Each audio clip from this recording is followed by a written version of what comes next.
Om Swastiastu, perkenalkan nama saya Koma Devi Suartami, NIM 03 mahasiswa setia Satidharma Singaraja.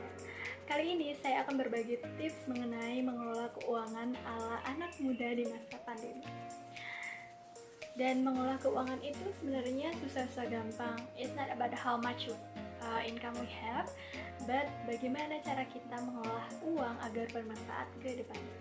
So, nggak usah lama-lama lagi. Agar bisa mengelola keuangan dengan bijak, kalian bisa mengikuti tips-tips berikut.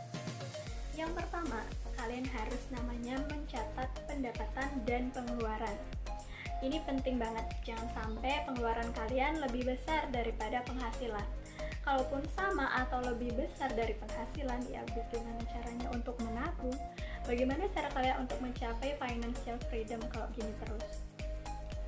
Tiap goals atau target itu perlu yang namanya disiplin, usaha, dan even sacrifice, ya pengorbanan gitu. Pokoknya tiap target butuh usaha dan gak instan deh. Kalau dari saya basically sederhana banget sih, kalian bisa catat manual melalui buku, pakai aplikasi atau Microsoft Excel atau yang lainnya, terserah kalian.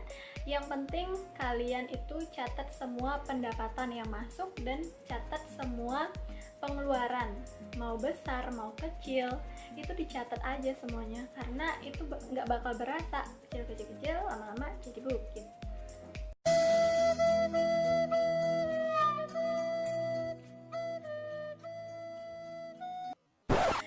Dan kalau dari saya sih pakai aplikasi yang namanya Money Lover. Aplikasi ini udah tersedia di iOS dan juga di Android. Jadi kalian bisa pakai untuk pengguna masing-masing. Nah, jujur aplikasi ini sangat membantu banget dan nggak mesti yang namanya ngedaftar yang aneh-aneh untuk pakai buat account dan pakai aplikasi ini. Dan cara makainya juga gampang banget. Kalian tinggal masuk ke aplikasinya, klik icon tambah dan masukin nominal, baik itu pemasukan, pengeluaran, masukin nominalnya, dan terakhir select kategori. Kategorinya bisa ada gaji, pemasukan, ataupun pengeluaran. Nah, untuk item-itemnya udah tersedia langsung. Nah, yang kedua, kalian harus buat list prioritas atau prioritas list. Caranya simple banget sih, dibikin di notes HP aja bisa, atau di mana judulnya prioritas. Karena ini ngomongin finansial, jadi isinya adalah list prioritas kebutuhan yang harus dipenuhi terlebih dahulu. Misalnya nih, sepatu saya kan rusak, terus itu kan menjadi kebutuhan ya, jadi pas ngisi list prioritas itu ditulis yang benar-benar paling atas di nomor 1. Terus misalnya saya pengen beli aksesoris kamar, nah ini kan cuma sebuah keinginan, jadi nanti pas ngisi di list prioritas itu benar-benar ditulis di paling bawah. Setelah itu nanti kalau misalnya kalian udah dapat penghasilan, kan nggak usah mikir-mikir lagi, saya harus penuhin yang mana dulu ya. Jadi kalian tinggal buka notes HP-nya, lihat list prioritas, dan lihat yang paling atas gitu. Dan yang ketiga dan yang paling penting adalah menabung. Jujur banget sih, menabung ini adalah cara yang paling ampuh untuk mengelola keuangan kita. Ya bayangin aja, kalian udah buat nyatet pengeluaran dan pemasukan, buat list prioritas, tapi kalau nggak nabung ya sama dengan percuma juga. Gimana caranya kita dapat uang untuk memenuhi kebutuhan kita? Ya memang sih menabung itu keuntungannya nggak dirasakan sekarang, tapi nanti di masa depan.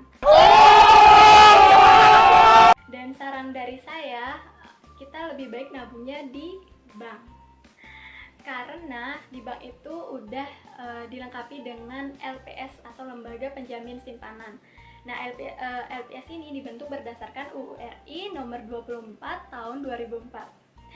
Jadi gak ada alasan lagi buat nggak nabung di bank. Dan selanjutnya yaitu kalian harus punya yang namanya dana darurat, minimal 10% dari penghasilan kalian. Nah, dana darurat ini jatuhnya beda sama yang 30% kalian saving di awal tadi. Jadi dana darurat ini istilahnya dana lain-lain gitu deh. Pokoknya kalian ambil dana ini ketika dalam keadaan mendesak atau benar-benar urgent. Misalnya kalian sakit nih, butuh uang ke dokter, butuh uang beli obat dan sebagainya. Jadi kalian nggak usah ribet-ribet ngambil uang yang di tabungan. Kalian bisa gunain dana ini. Dan yang terakhir, kalian harus investasi. Nah, investasi ini penting buat kalian. Saya saranin kalian menginvestasikan uang kalian untuk hal yang menghasilkan. Jadi income ya, balik ya, umpan balik itu. Nah, investasi ini bukan yang harus kalian lakukan itu kayak investasi saham, menunggu berbulan-bulan untuk mendapatkan bunga dan sebagainya. Untuk yang belum ngerti saham, saya nggak saranin. Dan simpelnya itu investasi seperti misalnya kalian pinter editing video nih, dan udah mulai dapat job buat jadi editor video, tapi laptop kalian mulai lemot, nggak bisa dipakai, nggak efektif, dan macet-macetan. Nah, kalian bisa spend uang kalian atau penghasilan kalian untuk membeli laptop. Jadi itu namanya investasi. Jadi ada umpan baliknya gitu. Kalian investasi ke sini, kalian dapat penghasilan juga. Nah, itu dia tadi tips-tips mengelola keuangan untuk anak muda di masa pandemi. Semoga bermanfaat dan bisa dilaksanakan. Terima kasih.